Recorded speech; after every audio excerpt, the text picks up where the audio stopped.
we are your first fully digital network. Available in your favorite platforms, our shows can reach you wherever you are, whenever you want. Plus Network meets you where you are. Our desire is to share with you stories that are both educating and entertaining. We are committed to uplifting you in every facet of your life. Why? Dahil we believe in you. Our stories will move and inspire you to do more and be more. From financial lessons to inspirational life testimonies, we will make sure your 2021 will be a year you regain control of your life. Join us as we share with you stories that will hack healthy lifestyles, quick and easy recipes, money matters, parenting secrets, and many, many more. Kami dito sa Plus Network, we are behind you. So sa 2021, hindi na mahirap ang mangarap.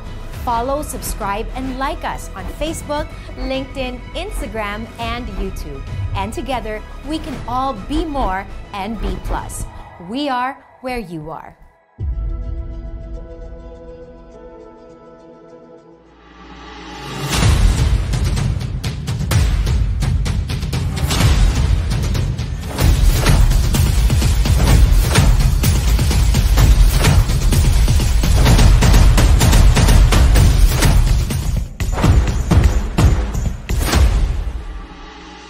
Welcome to the first edition of Plus Sports, where we look at competition and inspiration.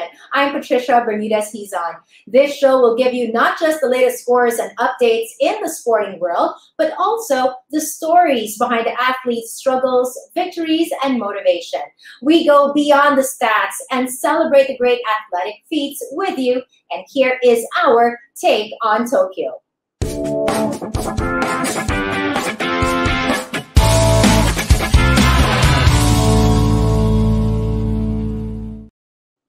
For the next 18 days, we will be one with you in following all the action from the biggest and most important sports spectacle in the world, with the most amazing athletes competing for the ultimate prize. We are just hours away from the start of the Tokyo Olympics, where more than 11,000 athletes from over 200 countries and territories are ready to give their all. Now, before watching the world's best compete against each other on the grandest stage, here are some things that you need to know.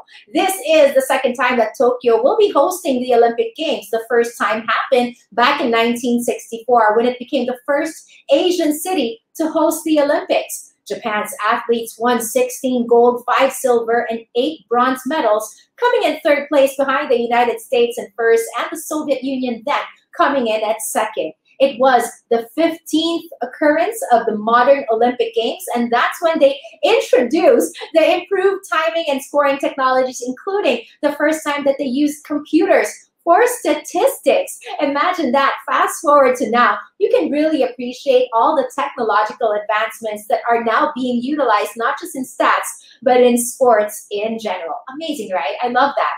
Well, here are other interesting facts about this year's Olympics, which we will be talking about right here on our Tokyo Facts. Even in sports, we have to think about environmental sustainability. I'm sure you agree. By promoting sustainable behaviors, sport events have the power to deliver a strong message and serve as a leader for change. So sustainability is a matter of importance for sports organizations, just like the International Olympic Committee, who even has a sport, environment, and sustainability playbook. For the Tokyo Olympic Games, to lessen the environmental impact of the Olympics, the more than 5,000 medals produced for the Games were made from almost 79,000 tons of recycled electronic devices, including laptop, cameras, and more than 6 million mobile phones. Yes, the medals are entirely made of recycled consumer electronics contributed by people from all over Japan. And to me, that is just astonishing. They did the Tokyo 2020 medal project through a nationwide participation program that went on for 2 years. You know, as they say, teamwork makes the dream work. Now, the theme of being environmental friendly is also true for the cardboard beds that will be used for the Olympics, which they will be recycling after the Games. Yes, you're probably wondering if those cardboard beds are sturdy enough to carry the weight of, I don't know, let's say Kevin Durant. is about 110 kilos, I believe. Well, just to let you know, those beds can stand up to 200 kilos. And surely, I don't think any current athlete weighs that much in the Olympics, right? Now, as per the organizers, they say that the beds are stronger than wooden beds. So let's just put that issue to bed, right? And move on to the next Tokyo facts. The Tokyo Olympics will be larger than ever, with 339 medal events in 33 sports. The new sports at the Games include skateboarding, surfing, karate, sport climbing as part of it, and baseball and softball will be returning for the first time since 2008. The International Olympic Committee, or IOC, considered multiple factors when they decided which sport would make the cut. They considered impact on gender equality, the youth appeal of the sports, and the legacy that will be adding to the Tokyo Games through these sports. Now, who's excited to see these returning and new sports in the Olympic stage? I surely am. Now, personally, I cannot wait till the host country officially ushers in the 32nd Olympiad, where the opening ceremony is set tonight. Yes, the Tokyo Olympics will officially commence with the opening ceremonies as one of the most anticipated events of the Games. The opening ceremony is an important ritual of the Olympic Games that brings the world together to celebrate sport, which has been the vision of its founder of the IOC, Pierre de Coubertin. Although this time around, because the pandemic, it will be a lot more sobering and more scaled down compared to the usual. But as for the organizers, it will nevertheless be with beautiful Japanese aesthetics and in sync with the sentiments of today. They are doing their best to compete or complete this unique and hopefully the only one of its kind Olympic opening ceremonies. You know, at the Rio Olympic Games, there were about 3.6 billion viewers all over the world during the opening ceremony. So you can just imagine the kind of numbers that these Tokyo ceremonies will draw. I think people really need inspiration now more than ever, and these games will not be short of that. Now let's continue to take on Tokyo with some more interesting facts about the opening ceremonies, which continues a long Olympic tradition. The opening ceremonies and the closing of the Tokyo Olympics will take place at the new National Stadium, which also was the main venue the last time the city hosted the Olympics back in 1964. So instead of building a new stadium, the city instead redeveloped the stadium just in time for the second hosting stint of the Olympics. This is where the Parade of Nations happened. The Parade of Nations is one of the traditional events at the opening ceremonies, but of course, because of COVID protocols, it will look a lot different. The number of athletes and team officials for each country who will be allowed to march will be limited, while there be no fans in the stadium.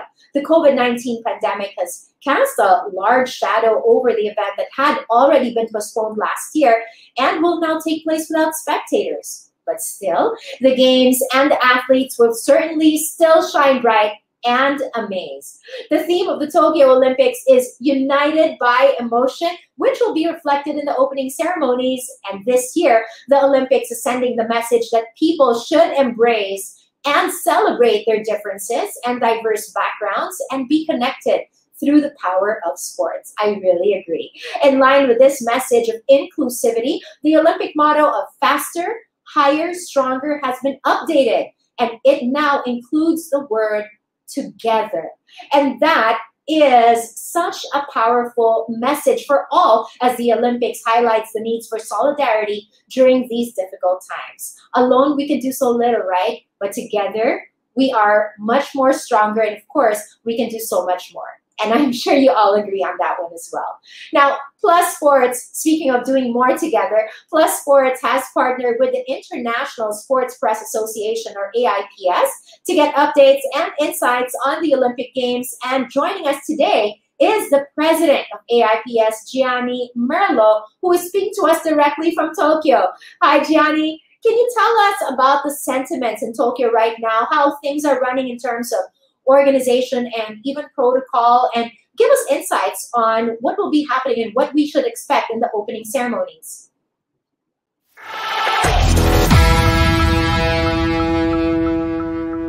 This think that will be a special ceremony tonight because without public is a little bit different. But I think that in television will be perfect because I am sure that NBC and all the OBS has created a new kind of feeling inside the venue.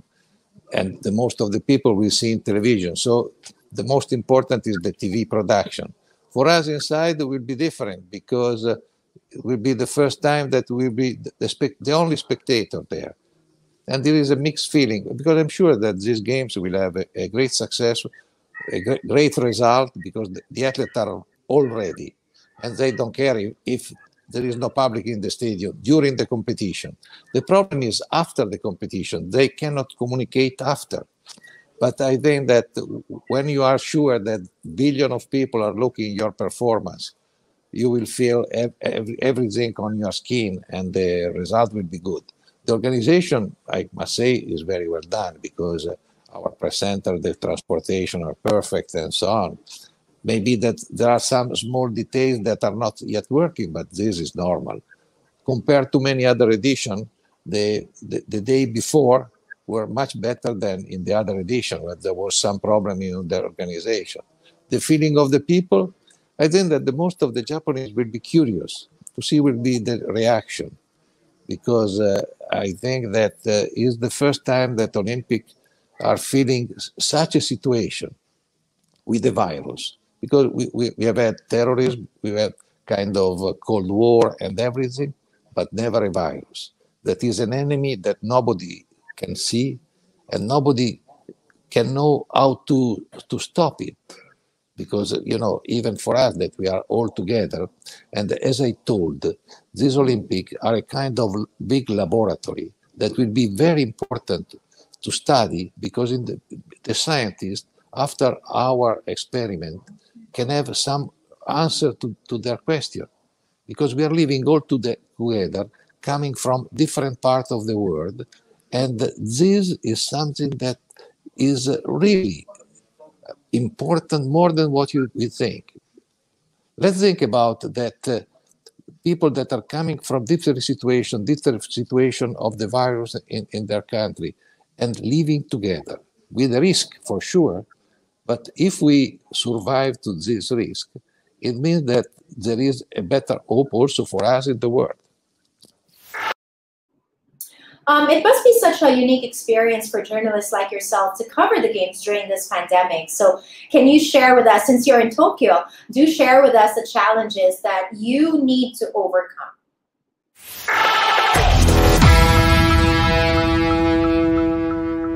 The problem, I'm living with the journalists, so I live every moment with them because I'm a journalist and I share with them every situation. It's more difficult, especially because it's difficult the access to the sources because we cannot speak directly with them. We cannot meet them as we would like. And so I think that we must be very clever to find a new solution also to express ourselves and to find solution to speak with them through this kind of tools that are the phone, the Zoom, all the possible platform.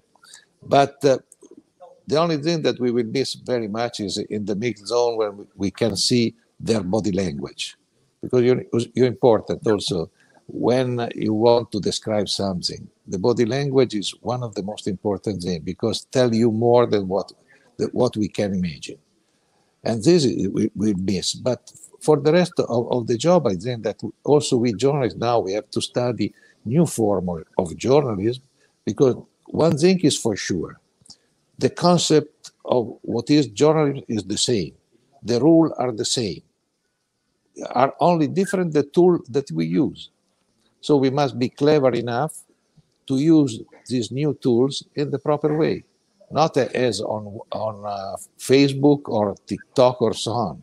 We have to use TikTok perhaps also in a better manner, sending a real message and making a very good statement or expressing our opinion in the proper way, because sport is culture and we have to defend this culture.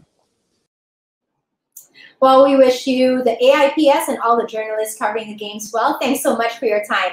That was Johnny Merlo, the president of AIPS, coming to us from Tokyo. Now let's continue to take on Tokyo. Even before the opening ceremonies kick off at the Olympics, a Filipino athlete has already made waves in Tokyo. I mean, literally, he made waves in Tokyo. Hours before the official start of the Tokyo Olympics, and our rower, Chris Nievares, already competed at the Sea Forest Waterway. Nievares competed in the preliminary heats in the men's singles sculls event and is through to the quarterfinals. He registered the time of 7 minutes, 22.97 seconds, which was good for third place in heat number 5 and was enough to carry the 21-year-old to the next round. He finished behind first placer Damir Martin of Croatia and Alexander Zokskin of Russia, who finished second. He is scheduled to compete in the quarterfinals on Monday. And just a side note, I just wanted to share this. Did you know that Nievares played basketball and competed in athletics before he began his career in rowing just 6 years ago? I find it really amazing and so inspiring that he's in the Olympics. You could just imagine the amount of hard work and focus it took for him to get to this point in just 6 years. Wow. Wow. The Philippines is looking to end its gold medal drought at the Olympics, and 19 athletes will represent the country in Tokyo, with 2 of them having the honor of being the flag bearers at the opening ceremonies. But just who are these flag bearers and how did they get there? We talk about boxer Yumir Marshall and judoka Kiyomi Watanabe and their road to Tokyo right here on Athletes' Feet.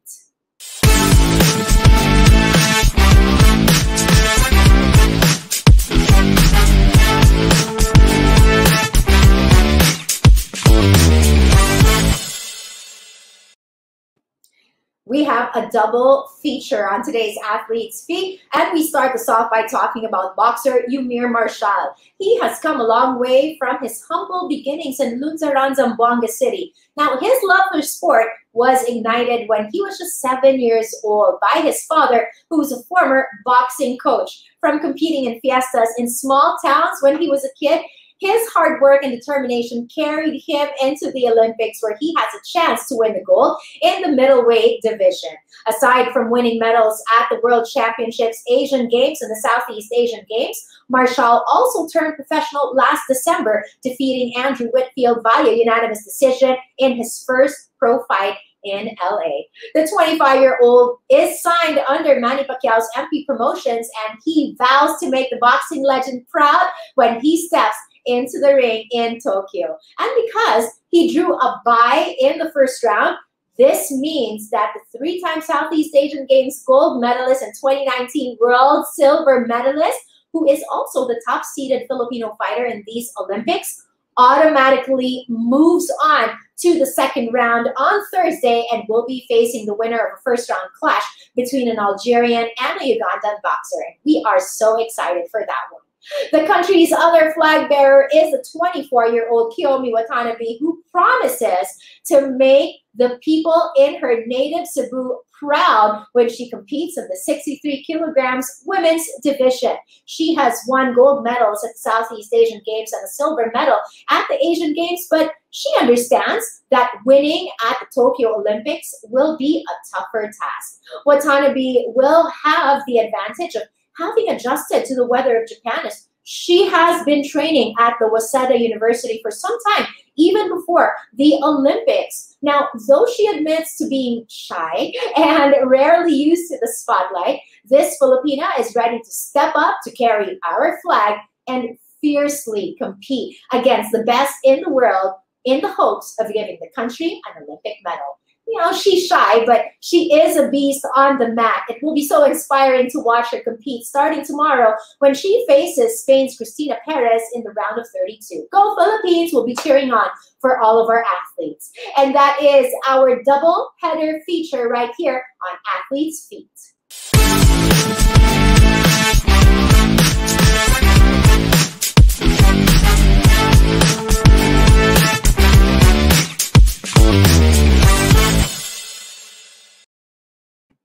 Here in Plus Sports, we collaborate and take inspiration from the initiatives of international organizations such as Women in News and Sports, or WINS.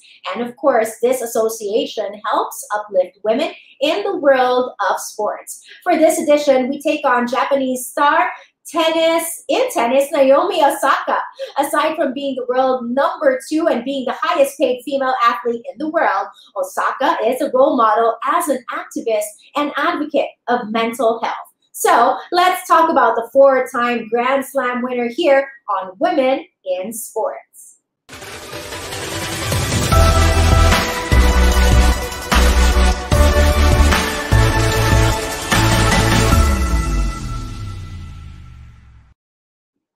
Few athletes will face more pressure in the Tokyo Olympics than Naomi Osaka. In the Olympics, this 23-year-old will face more scrutiny than ever after she pulled out of the 2021 French Open and skipped the Wimbledon Championships due to mental health issues and depression since winning her first Grand Slam in 2018.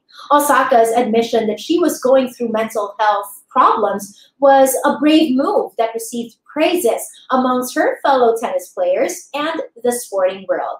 But when the opportunity to play at home and represent Japan at the Olympics came along, the 4-time Grand Slam winner could not pass up the opportunity. In the Olympics, Osaka not only has a chance to win a medal for Japan, but also inspire more people to be proud of who they are and speak up about what they're going through. You know, thinking about it, we all should take inspiration from Osaka and be open when we are faced with mental health issues as well, so we can actually seek and get the help and support that we need. And that is your daily dose of inspiration from our Women in Sports.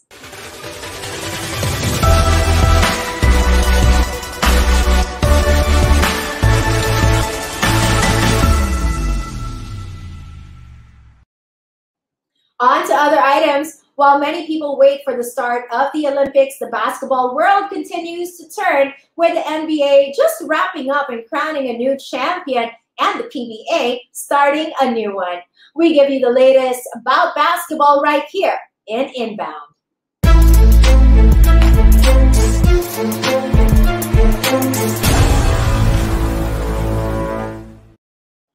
For the first time in 50 years, the Larry O'Brien Trophy is back in Milwaukee after the Bucks defeated the Suns 4-2 in the 2021 NBA Finals. In the process, the Bucks and the newly minted Finals MVP Giannis Antetokounmpo made history, which we will talk about right here in our NBA recap.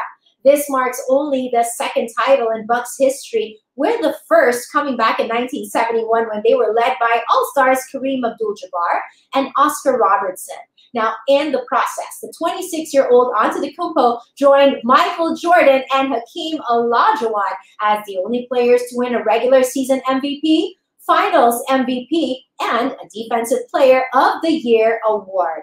The Greek Freak's journey from an unknown prospect to one of the best players in the NBA is a long and inspiring one. You know, he was selling DVDs and sunglasses, and I know that people always talk about this, but he really was doing that as a boy in the streets of Athens and had to take care of his younger brothers. Now, years later, him and his brothers, Thanasis and Kostas, can now call themselves champions after the former won the title with the Bucks and the latter won a title just last season with the Lakers. After winning the title, Antetokounmpo said that the victory was a special one to him because he did it the hard way, and that is without joining a super team. In an era where a lot of all-star players leave the teams that drafted them to team up with other all-stars, Antetokounmpo stayed in Milwaukee and won a title that he proudly says is something that can never be taken away from him. Of course not.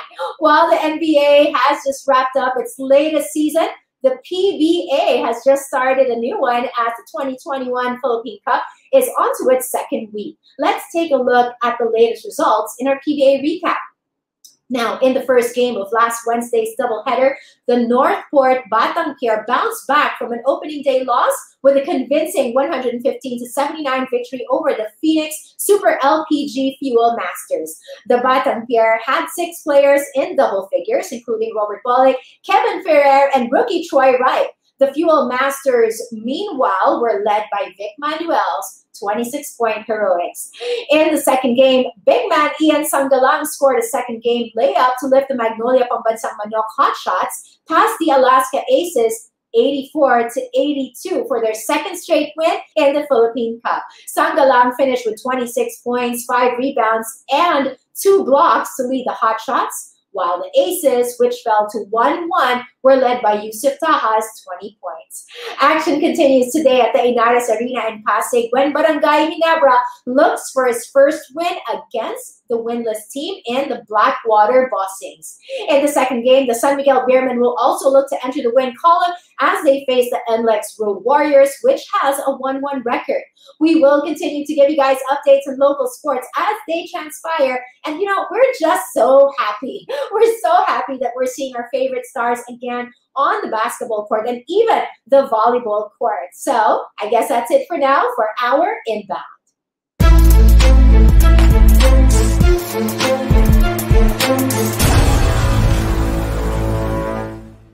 Going back to the Olympics, and we mentioned this earlier, the opening ceremonies may look different this year, but it is still expected to be beautiful and awe-inspiring. Once the Olympic cauldron is lit later tonight, it will mark the world coming together for the next couple of weeks to watch stories of victory and defeat that excite and inspire. For the first time ever, more female athletes will represent the Philippines than male athletes, with 10 of the country's 19 Olympians being women.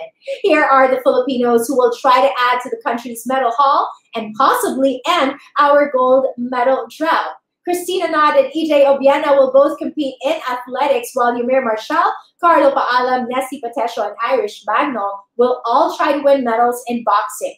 3 Filipinos in Yuka Saso, Bianca Pagdanganan, and Juvik Pabunsan will compete in golf, while Luke Kebi and Remedy Rule will compete in swimming. Rio Olympic silver medalist Hidilyn Diaz will be joined by Elrin Ando in weightlifting, while Carlos Yulo will compete in gymnastics. Kiyomi Watanabe will represent the country in judo, while Chris Nievarez will compete in rowing, and Jason Valdez will banner the country in shooting. Finally, we've got Marjolin Didal, who hopes to win a medal in skateboarding, while Kurt Barbosa competes in Taekwondo. Our medal hopes rest on the shoulders of these wonderful athletes who are looking to provide our country with inspiration in a time when we all need it.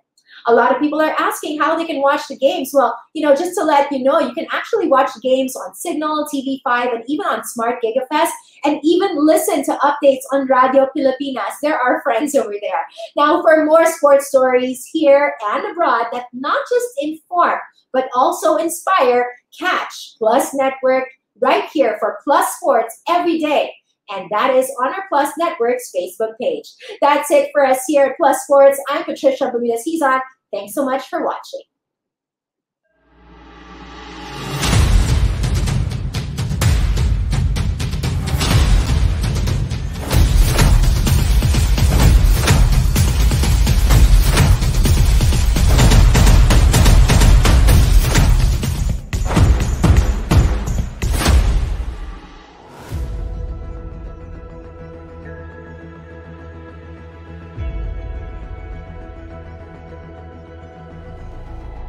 We are your first fully digital network. Available in your favorite platforms, our shows can reach you wherever you are, whenever you want. Plus Network meets you where you are. Our desire is to share with you stories that are both educating and entertaining. We are committed to uplifting you in every facet of your life. Why? Dahil we believe in you. Our stories will move and inspire you to do more and be more. From financial lessons to inspirational life testimonies, we will make sure your 2021 will be a year you regain control of your life. Join us as we share with you stories that will hack healthy lifestyles, quick and easy recipes, money matters, parenting secrets, and many, many more. Kami dito sa Plus Network, we are behind you. So sa 2021, hindi na mahirap ang mangarap. Follow, subscribe, and like us on Facebook, LinkedIn, Instagram, and YouTube. And together, we can all be more and be plus. We are where you are.